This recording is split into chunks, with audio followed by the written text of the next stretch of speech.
Salut tout le monde, bienvenue dans ce 10e épisode de la série Génération procédurale. Aujourd'hui, on va s'attarder un petit peu sur quelques éléments de notre projet, quelques détails. On va notamment prendre un petit peu de temps pour corriger le seams en anglais. On parle en fait simplement de la délimitation entre les chunks. Donc ici, les chunks ne se suivent pas les uns les autres, ce qui fait qu'on a simplement des grosses différences au niveau du relief et on voit sous la map à certains endroits, donc c'est pas très joli, on va corriger ça.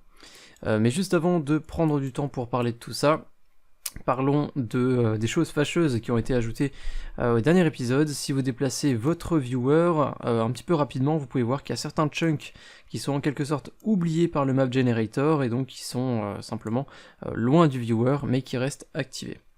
Donc un petit bug embêtant qui a été introduit à l'épisode précédent. On va aller corriger ça tout de suite. Vous pouvez ouvrir votre script map generator. Et vous aurez également besoin du script Endless Terrain qui, chez moi, est déjà ouvert. Donc, à l'épisode précédent, on a créé une liste Terrain Chunks Visible Last Update qui vont en fait, qui sont censés en fait nous permettre de nettoyer un petit peu les chunks qui sont censés être actifs ou non dans notre monde pour nettoyer un petit peu et pour optimiser l'ensemble du projet. Sans rentrer dans les détails, je pense que vous avez tous vu l'épisode précédent. Ce qui se passe, c'est que dans notre méthode update visible chunks, on va en quelque sorte simplement récupérer les chunks qui sont actuellement visibles et on va les ajouter à une liste. C'est ce qu'on fait à ce niveau-là. Et ensuite, une fois qu'on a ajouté tous ces chunks, on passe au frame suivant, et au frame suivant, en fait, on va effacer l'ancienne liste pour, en fait, désactiver les chunks. Donc voilà, je repasse très très rapidement sur ce qu'on a fait. Les détails, je pense que vous les avez encore en tête. Du coup, pourquoi est-ce que ce système ne fonctionne pas très bien? Eh bien, la raison à ça, c'est que dans notre fonction update visible last update, on appelle notre méthode update terrain chunk, mais ce n'est pas le seul endroit où on appelle update terrain chunk. Si on fait CTRL F pour une petite recherche, on peut voir que on appelle également update terrain chunk depuis d'autres endroits dans notre script, mais c'est plus particulièrement dans notre classe LEDMesh qu'on appelle update terrain chunk.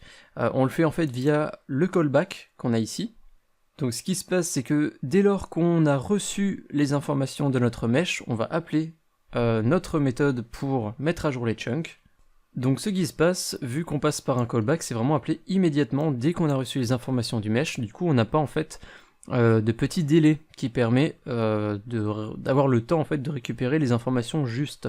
Donc en fait, dans notre liste Terrain Chunks Visible Last Update, eh bien on n'a pas en fait tous les chunks qui étaient visibles à l'update précédent.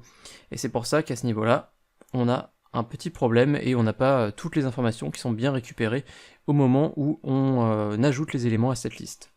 Donc ce qu'on va faire pour corriger ce problème, c'est qu'on va couper cette condition ici, on va aller la déplacer.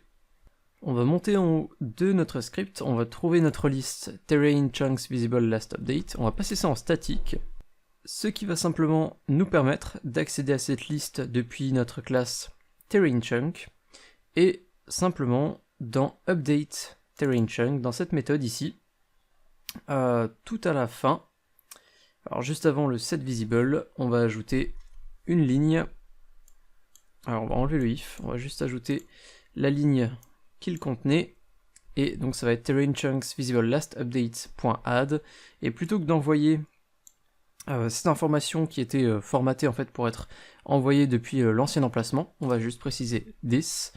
Ce qui va donc se passer, c'est que notre terrain chunk va s'ajouter tout seul de lui-même comme un grand à la liste des chunks qui étaient visibles au frame précédent. Du coup, si on sauvegarde notre script, on va pouvoir aller tester ça, et on ne devrait plus avoir de morceaux de chunk qui sont oubliés par le système. Si j'appuie sur play, on passe dans la scène, on prend le viewer, et on déplace simplement notre viewer, on peut le déplacer un petit peu vite, on ne devrait plus avoir de chunk orphelin. Voilà pour ce petit fixe, donc tout ça c'est juste une question de délai. et de listes qui n'étaient pas remplies avec les bonnes informations, ou du moins pas avec les informations suffisantes. Voilà pour la première correction de cet épisode. On va maintenant s'occuper des alignements de nos différents chunks. Donc je vais juste relancer le mode play, je vais repasser dans la scène. Donc voilà, ces petits alignements qui ne sont pas très esthétiques entre les différents chunks, on va s'occuper de corriger ça. Comment est-ce qu'on va faire pour gérer ça? On peut activer le mesh, donc l'objet que vous avez normalement dans votre scène qui est désactivé depuis un petit moment, et on va pouvoir aller sur Map Generator, on va passer Draw Mode en mesh si c'est pas déjà le cas, et je vais attirer votre attention sur le offset. Donc là en fait le offset c'est littéralement un décalage, donc si on augmente ça on va en fait décaler un petit peu la map. A savoir, avant qu'on s'occupe de l'alignement, il y a une petite correction qu'il va falloir qu'on déploie, simplement parce qu'en théorie l'offset, donc le décalage, ne devrait que décaler littéralement la map. On ne devrait pas avoir de changement de forme. Sauf que, on va prendre l'exemple de ce lac ici, là, qu'on a exactement au milieu de l'écran. Vous allez voir que sa forme, la forme de ce lac va radicalement changer quand je vais augmenter le décalage. Donc si j'augmente, et que je m'arrête maintenant, on va s'arrêter maintenant, vous pouvez voir que la forme qu'on a maintenant est totalement différente de celle qu'on avait avant, lorsqu'on était à 0. Donc ça c'est pas normal. Normalement un décalage, un offset, n'est pas censé changer la forme, c'est juste censé déplacer, décaler d'un certain nombre d'unités. Et très rapidement, ça peut paraître un petit peu détail, mais ça va être important pour la suite. Vous voyez que si j'augmente X, donc si je vais vers le positif, la map se décale vers la gauche. Ce qui, en théorie, n'est pas juste, parce que, en programmation, dans le monde du jeu vidéo en tout cas, lorsqu'on se décale vers la droite, on va vers le positif. Alors que là, vous voyez que si j'augmente, on va vers la gauche, donc vers le négatif. En revanche, pour le Y, c'est juste. Si j'augmente le Y, la map va monter vers le haut. Et effectivement, le haut, c'est le positif. Donc en fait, on a l'axe Y qui est, entre guillemets, bien configuré, et l'axe X qui est plus ou moins mal configuré. Donc il va falloir qu'on retravaille ça aussi. Alors en fait, il y a une certaine logique sur le X qui se déplace vers la gauche, parce que si on veut voir ce qui vient de la droite, forcément, il va falloir qu'on augmente X pour avoir la map qui est censée suivre à côté. Et du coup, on pourrait dire que pour Y, c'est faux. Bref, tout ça, c'est une question de point de vue, mais l'idée, c'est de rendre tout ça uniforme. Il faut qu'on se décide si vers la gauche, on va vers le plus, ou si vers la droite, on va vers le plus. Donc pour ça, ça va être très simple, on a juste à modifier le plus offset ici en moins, ce qui fait que si on sauvegarde, qu'on retourne sur Unity et qu'on teste pour l'axe Y, vous pouvez voir que si j'augmente, on va maintenant bien vers le bas. Donc moi je vais le faire de cette manière. Si vous êtes confident dans votre code et vos capacités, surtout n'hésitez pas à faire l'inverse si vous préférez l'inverse. Donc si vous préférez que la map aille vers le haut quand vous augmentez. Mais comme je l'ai dit, il y a une certaine logique à ce que la map descende lorsqu'on augmente, simplement pour voir en fait le morceau de map qui est censé suivre juste en dessous. On va retourner dans le script, on va corriger ce changement de forme par rapport au offset, changement de forme qui n'est pas censé être opéré. Alors c'est vrai que je ne l'ai pas montré, mais ce petit problème de changement de forme, il est présent pour l'axe X et pour l'axe Y. Et pour le corriger, on va simplement se rendre ici, dans cette boucle-là. Et pour corriger ça, il faut en fait que notre octave offsets, pour les deux axes, soit affecté par le scale et la fréquence. Donc plutôt que de l'ajouter là derrière, on va simplement l'enlever, et on va l'ajouter à notre opération qu'on a ici entre parenthèses. Pareil pour en bas, donc on enlève le plus, et on l'ajoute directement dans les parenthèses. On sauvegarde, on retourne sur Unity, et le décalage devrait maintenant être bon. Donc si j'augmente mon offset X, je ne devrais pas avoir de changement de forme. Donc effectivement, vous pouvez voir que là on a vraiment un vrai défilement sans changement de forme. Les lacs restent les mêmes, les montagnes restent les mêmes. Donc c'est juste, et on va pouvoir passer au plus intéressant. Si on appuie sur Play, alors je vais peut-être juste désactiver le mesh, j'ai oublié de le faire. On va se rendre dans la scène. Si maintenant on s'approche du bord de l'un de nos chunks, on peut voir que le résultat est déjà beaucoup mieux, alors qu'on a simplement modifié l'ordre de certaines choses, de certains calculs. Donc vous pouvez voir que c'est beaucoup mieux pour tous les chunks. Alors c'est tellement mieux que je ne vois plus la frontière avec certains chunks. Alors il y en a une ici, voilà. Donc vous pouvez voir que effectivement les chunks se suivent, mais on a un léger décalage entre eux au niveau de certains endroits. Et ça c'est dû en fait au fait qu'on normalise la map. Donc je vais vous montrer ça, on va retourner dans Noise. Tout en bas, c'est simplement dû à ce petit morceau de code. Sauf que, évidemment, ce petit morceau de code, on peut pas juste l'enlever. Vous pouvez essayer de le faire, je vous le déconseille. Du coup, ce qui va se passer en fait avec l'utilisation de ce morceau-là, c'est qu'on va avoir de légères différences entre le min noise height et le max noise height de chacun de nos chunks. Donc cette façon de normaliser la map, c'est la meilleure façon si notre terrain n'est pas infini. C'est-à-dire que c'est la meilleure façon de générer en fait notre mesh, mais avec avec une taille définie en fait. On va générer la map en une seule fois. Sauf que nous, on génère notre map chunk par chunk, donc petit morceau par petit morceau. Ce qui fait que cet élément n'est pas tout à fait utilisable, du moins pas dans son état actuel. Donc ce qu'on va faire, c'est qu'on va autoriser les deux cas possibles. On va retourner en haut du script. On va créer une enum publique qu'on va appeler normalize mode, qui aura la possibilité entre deux valeurs locales pour utiliser les valeurs locales minimum et maximum. Et le deuxième mode, ça va être global pour estimer le minimum et le maximum global. Donc je sais que c'est pas forcément facile à comprendre parce que ce n'est pas du tout facile à expliquer.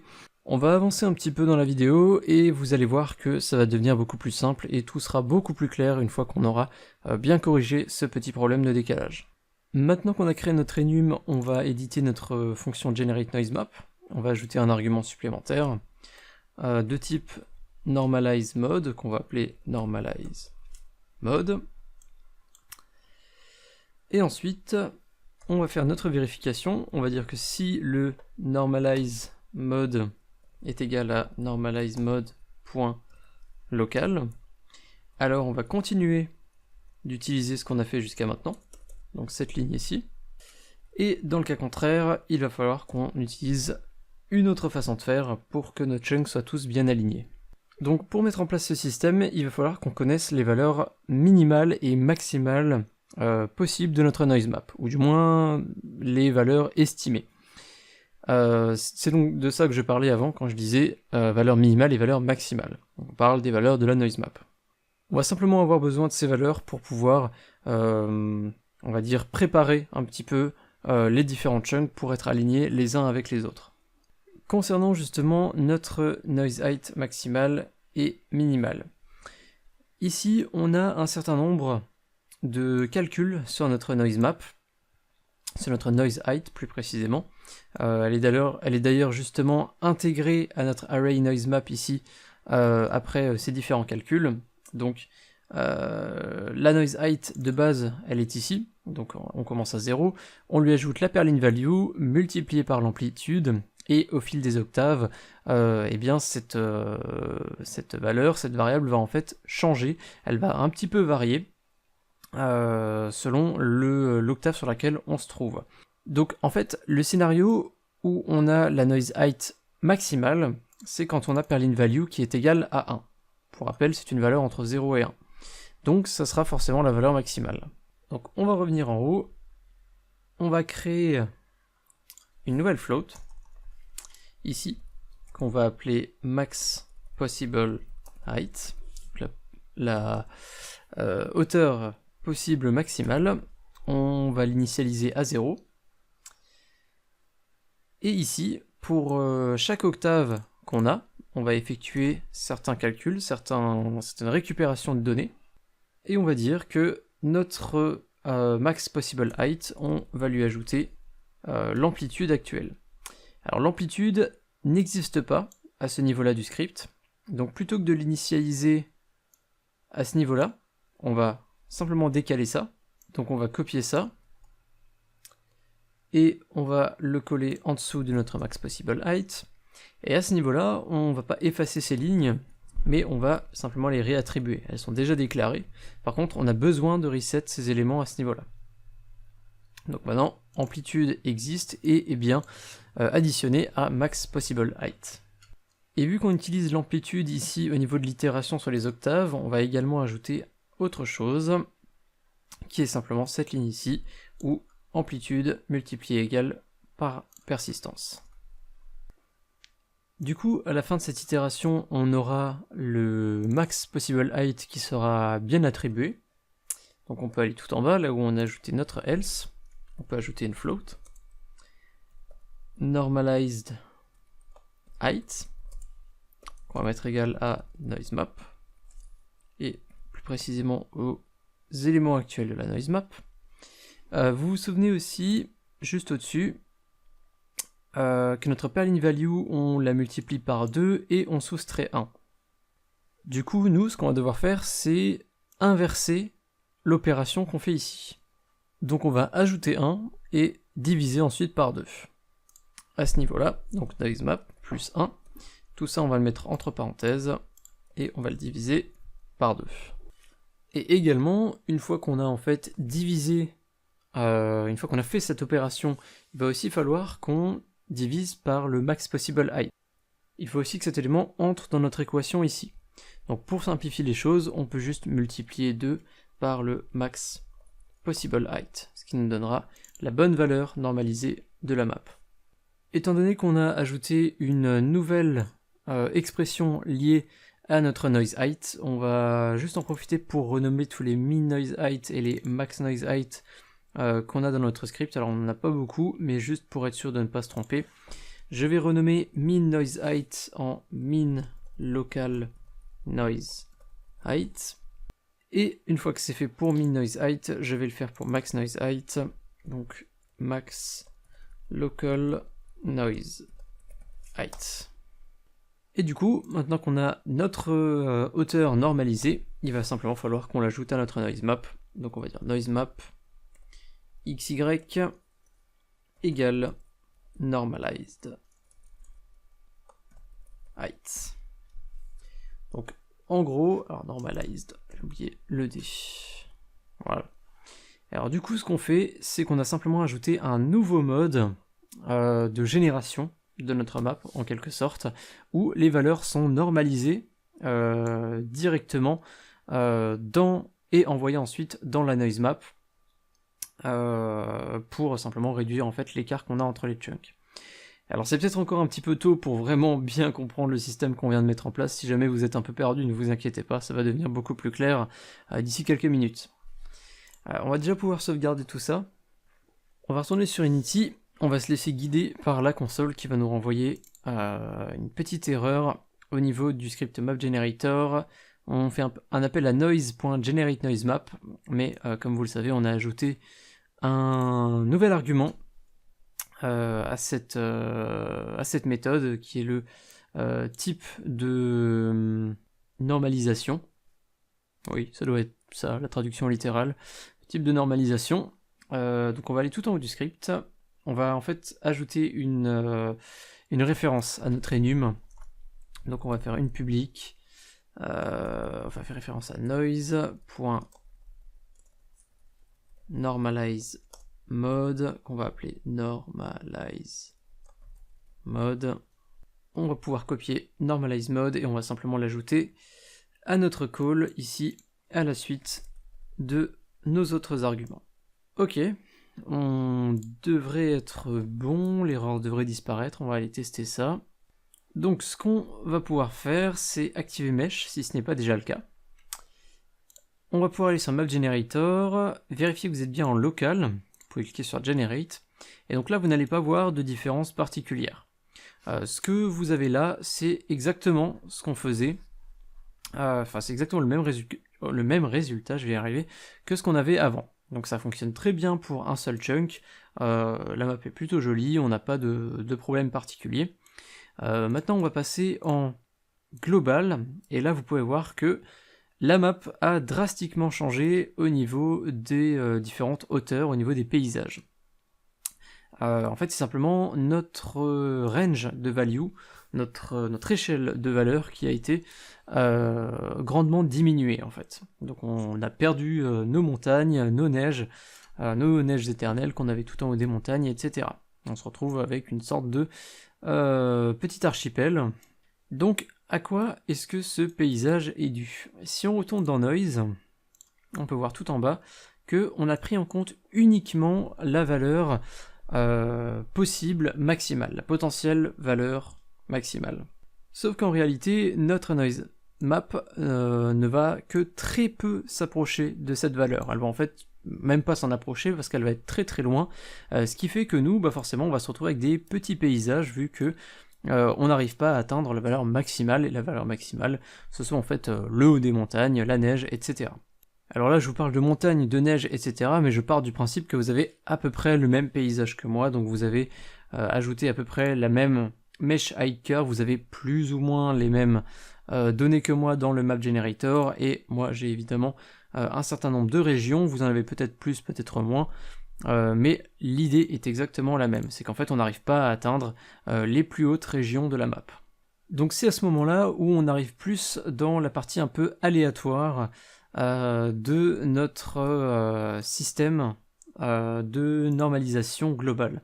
Donc on va devoir retourner dans le script et on va devoir estimer un petit peu par quoi est-ce qu'on va devoir diviser le résultat de cette opération pour permettre en fait à notre noise map de s'approcher un petit peu plus de la valeur maximale possible. Donc on va prendre un exemple, on va faire une division par 1,5 par exemple, juste pour le test. On va sauvegarder, on va retourner sur Unity. Vous allez voir que les paysages vont être un petit peu plus diversifiés cette fois-ci. Alors j'ai pas besoin d'appuyer sur Play, juste Generate à droite dans le Map Generator, et là vous pouvez voir qu'on a déjà un résultat un petit peu plus semblable à ce qu'on avait avant. Alors vous pouvez voir aussi que, comment on pourrait appeler ça, on va dire en quelque sorte que le biome a un petit peu changé, on a beaucoup plus de lacs qu'avant, on a beaucoup moins de montagnes qu'avant. Ça évidemment, ça sera à vous de jouer sur les différentes valeurs du Map Generator. Mais c'est sur autre chose dont je veux attirer votre attention, je vais retourner dans le script. Je vais mettre une valeur assez élevée, 2,5. Alors ça paraît pas forcément élevé, mais vous allez comprendre pourquoi tout de suite. Vous allez voir que le paysage est très différent et pas tout à fait normal. Encore une fois, j'ai appuyé sur Play, c'est pas nécessaire. Generate, et voilà ce que je voulais vous montrer. Donc quelque chose qui n'est pas super joli. En fait, ce qui se passe, c'est que tous les carrés noirs que vous avez en haut de vos montagnes correspondent en fait à tous les endroits de notre noise map où la valeur est supérieure à 1. Alors pour rappel, chaque valeur de notre noise map devrait être entre 0 et 1, elle ne devrait pas excéder 1. Donc là, chez nous, on peut voir que la valeur 2,5, elle n'est pas du tout utilisable. Il va falloir qu'on utilise quelque chose de beaucoup moins élevé. Alors moi, je vais vous donner une valeur qui est 1,75, qui est une valeur qui rend pas trop mal, mais qui va demander à ce qu'on joue un petit peu, comme je l'ai dit, avec la mesh height curve. Donc en mettant 1,75, vous pouvez voir qu'on a quand même un certain nombre de carrés noirs qui restent apparents. Alors, pour jouer un petit peu sur la forme que ça vous donne, parce que si vous n'avez pas remarqué, en fait, ça va vous faire un terrain qui est complètement plat, en fait, au niveau des morceaux noirs. Vous voyez que là, le haut de la montagne, il est vraiment aplati, ça nous donne un peu un effet de plateau. Mais c'est un effet plateau qui est pas très joli. Alors, vous allez pouvoir jouer sur cet effet en modifiant le Mesh Height Curve. On va être un petit peu moins restrictif, on va autoriser le dépassement de 1. Et vous pouvez aussi jouer un petit peu sur les différentes rotations pour faire un effet un petit peu moins pic, on va dire. Là, c'est vraiment à vous de voir, à vous d'essayer les différentes valeurs que vous avez, à vous d'ajouter ou de modifier les différentes valeurs que vous avez actuellement dans votre Mesh Height Curve. Pour rappel, un clic droit, Add Key, et ça vous ajoute un point. Et chaque point va vous permettre d'un petit peu modifier la structure générale de votre chunk. Donc pour ma part, je vais utiliser uniquement 3 clés, donc à 0, à 0,5, et une un petit peu au-dessus de 1 sur le X et sur le Y. Et je pense que je vais rester sur un paysage qui ressemble un peu à ça. Alors c'est peut-être un petit peu trop pentu à mon goût. Je vais peut-être baisser ça un petit peu. Un peu ça vers la droite. Et voilà. Je pense que cette valeur sera acceptable pour ma part. On va quand même ajouter une petite correction pour les différents carrés noirs que vous avez en haut de vos sommets. En fait, ce qui se passe, c'est juste que c'est la mauvaise couleur qui est attribuée. Parce que nous, ce qu'on a fait, en quelque sorte, dans nos regions ici, c'est qu'on a mis... alors je prends l'exemple de chez moi, toutes les valeurs, toutes les positions entre... alors je vais y arriver, tous les endroits en fait de notre map qui ont comme hauteur entre 0,9 et 1, je vais simplement leur attribuer la couleur blanche, donc de la neige. Mais ce qui se passe, c'est que vu qu'ici on a des endroits qui dépassent 1, et bah automatiquement c'est la couleur noire qui leur est attribuée. Alors en soi, on pourrait corriger le bug très facilement, simplement en mettant une grosse valeur à notre dernier élément de région. Par exemple, je mets 5, vous pouvez voir que toutes les valeurs noires, tous les carrés noirs ont disparu et ont bien été remplacés par la couleur de l'élément le plus haut, donc la neige. Sauf que ça c'est la technique un peu barbare, et nous on va essayer de faire les choses un minimum proprement. Donc on va retourner dans Map Generator, et on va jeter un œil à la méthode Generate Map Data. Alors je vais la chercher comme ça va être plus simple. Voilà, Generate Map Data, et plus particulièrement à cet endroit qu'on a ici. Donc cet endroit qu'on a ici, c'est l'endroit où on attribue les couleurs selon la hauteur de l'élément auquel on se trouve. Donc au niveau aux positions de la carte sur laquelle on se trouve. Donc le problème, c'est que avec le mode global qu'on utilise, on ne peut plus dire que current height est forcément entre 0 et 1. Parce que vous l'avez vu, on a maintenant des éléments qui dépassent 1 et qui donc n'ont pas de couleur. Par contre, ce qu'on pourrait au moins faire, c'est dire que la hauteur minimale est forcément 0. On ne peut pas descendre en dessous de 0. Donc on va rapidement retourner dans Noise au niveau de l'attribution de la normalized height qu'on vient de faire ici. Et on va simplement pouvoir clamper en fait le résultat qu'on a ici. Donc on va dire matf.clamp, et on va clamper donc normalized height entre 0 et int.maxValue. Et du coup, dans Map Generator, au niveau de l'attribution des couleurs, on ne va plus dire que si la hauteur actuelle est inférieure ou égale à la hauteur de la région actuelle, on va simplement dire que si la hauteur actuelle est supérieure ou égale à la hauteur de la région actuelle, alors on va attribuer la couleur. Et le seul moment où on va arrêter, où on va break notre boucle for, c'est si current height est inférieur à la hauteur de la région actuelle sur laquelle on est en train de boucler. Donc on va juste dire else break. On peut sauvegarder ça. On va se retrouver avec un paysage qui va être un petit peu modifié. Si on reclique sur Generate, vous allez voir qu'en fait ça va être un petit peu échangé. En fait, on va avoir nos éléments les plus bas qui vont avoir la couleur noire et les éléments les plus hauts qui auront la bonne couleur. Donc je vous rassure, on va pas tout refaire à l'envers encore une fois. Il faut simplement qu'on change la hauteur minimale de notre région la plus basse à 0, vu que c'est la valeur la plus basse possible. Et ensuite, il faudra donc un petit peu jouer sur les différentes valeurs. Il y a un petit décalage du coup qui s'est créé. Donc voilà, là c'est vraiment à vous de voir quelles sont les bonnes valeurs pour que vous soyez content avec le terrain que vous avez. Également, maintenant qu'on a traité tout ça, si on revient dans notre noise et qu'on enlève notre division ici, ainsi qu'en fait notre multiplication, je pense qu'on devrait avoir déjà un résultat tout à fait satisfaisant sans avoir à faire de petits hacks dans notre code. Donc si je clique sur Generate, voilà, on devrait retrouver à peu près la génération qu'on avait au début de notre épisode et au fil des épisodes précédents. Donc à vous de voir maintenant si vous voulez garder ces valeurs et les modifier un petit peu à la main. Vous pouvez bien évidemment jouer avec les différentes valeurs que vous avez toujours dans votre map generator. Vous pouvez réattribuer un petit peu vos régions. Moi il va falloir que je rende ça un petit peu plus joli. Il y a certains décalages qui ne me plaisent pas trop. On peut voir qu'il y a des débuts de montagne qui sont créés en plein milieu de l'herbe ici. Ce que je voulais vous montrer maintenant, c'est le plus important, ce qu'on a fait en fait principalement à cet épisode, c'est supprimer simplement le décalage qu'on a entre nos différents chunks. Donc si je désactive mon mesh, j'appuie sur play, je vais dans la scène, et déjà d'ici, on devrait pas vraiment voir de différence particulière. Alors je vais prendre un chunk au hasard, voilà celui-là. Je vais m'approcher de la frontière avec l'autre chunk, et là on peut voir que on a quasiment une limite invisible. Alors là, moi je la vois pas perso. Mais à certains endroits, alors c'est assez difficile de trouver vraiment l'endroit parfait pour vous montrer ça. Voilà, là on peut le voir un petit peu. Là vous voyez qu'on a quand même un trait en fait entre les deux chunks. Alors déjà c'est dû simplement au système de triangle simplement, mais il y a également une petite différence de couleur. Alors je vous rassure, hein, s'il y en a qui sont pas très fans, on traitera ça un petit peu plus tard, mais je pense qu'on est tous d'accord. Alors là on le voit aussi un petit peu, vous voyez qu'en fait entre chaque couleur on a une petite différence.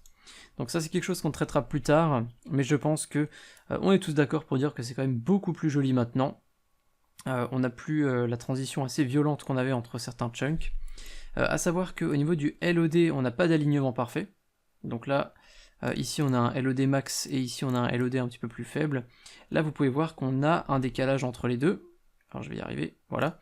Là vous voyez qu'on a un décalage et celui-là il se voit beaucoup plus que ce qu'on avait avant. Donc là aussi on a une différence entre un LOD faible et un LOD très faible. Donc ça c'est tout à fait normal, et en réalité c'est pas très important parce que là actuellement notre joueur il est au milieu de la map ici, donc si ici c'est pas aligné c'est pas très grave. Et le temps que le joueur arrive ici, alors je vais essayer de vous le montrer, si je me mets là on peut voir qu'on a le décalage ici. Le temps que le joueur se déplace et arrive dans cette zone de la map, vous pouvez voir que tout sera parfaitement aligné au moment où il arrivera, donc il n'y aura aucun problème. Le joueur ne verra pas de différence de décalage entre les différents chunks. Tout sera parfaitement aligné au moment où il arrivera. Avant de se quitter, on va rapidement ajouter une dernière petite fonctionnalité. On va simplement ajouter la possibilité de changer le scale de toute notre génération de terrain. Vous savez que les scales c'est toujours un sujet assez sensible entre les modélisateurs, les animateurs, les programmeurs. Tout le monde n'utilise pas la même échelle de scale, donc on peut se retrouver avec un personnage complètement démesuré en termes de taille, comme on peut retrouver un terrain complètement démesuré. Et donc nous, on va faire les choses proprement et on va ajouter la possibilité de changer le scale de notre terrain lors de la génération. Donc ce qui rendra beaucoup mieux et ce qui sera beaucoup plus simple pour l'intégration par la suite avec d'autres modèles 3D. On va retourner dans Endless Terrain, ça va être très très rapide. Tout en haut du script, on va ajouter une variable float constante qu'on va juste appeler scale et qu'on va mettre égal à 1 par défaut. Et au niveau maintenant de notre classe Terrain Chunk, au moment où on assigne les positions, on va simplement pouvoir multiplier ça par scale. Après avoir attribué le parent, on va également accéder au mesh object, à sa transform et à son local scale qu'on va mettre égal à vector 3.1, donc égal à 1 simplement, et on va multiplier ça par le scale. Et également, plutôt que d'attribuer certaines valeurs comme le max view distance et le viewer move threshold for chunk update, ces éléments étant basés sur notre viewer position, on va simplement pouvoir faire en sorte que le viewer position soit affecté par la valeur qu'on aura mis dans scale. Du coup, tout sera parfaitement à l'échelle, simplement en modifiant une seule et unique variable, qui sera la variable scale. Du coup, le viewer position qu'on a ici, on peut simplement le diviser par 2, et tout devrait être parfaitement prêt pour tout ce qui est mise en place au niveau des différentes tailles de nos objets. On va rapidement tester pour voir que tout fonctionne toujours bien, donc là on ne devrait pas avoir de différence. On devrait toujours avoir notre map au scale 1 par 1 par 1. Si on se déplace, tout a l'air bon. Et si on passe notre valeur scale à 5, on va avoir un monde qui sera en fait, dont la taille sera en fait multipliée par 5. Alors en réalité c'est juste une question d'échelle, hein, donc dans Unity, dans la preview, ça paraît beaucoup plus grand, donc là vous voyez que j'ai dû reculer pour avoir le terrain en entier, mais en soi tout est une question d'échelle, donc si on met un personnage, si on met le même personnage qu'avant mais 5 fois plus grand, bah ça reviendra exactement au même.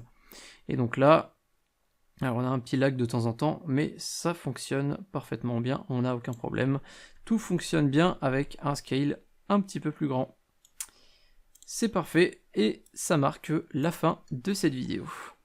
J'espère que vous avez apprécié justement cette vidéo, j'espère que vous appréciez la série. Si vous souhaitez me soutenir, vous pouvez le faire via Tipeee ou Utip, qui sont deux plateformes de financement participatif. Donc si vous voulez faire un don qui me permettra simplement de continuer à créer le contenu que je fais actuellement sur YouTube, vous pouvez vous rendre sur Tipeee ou sur Utip.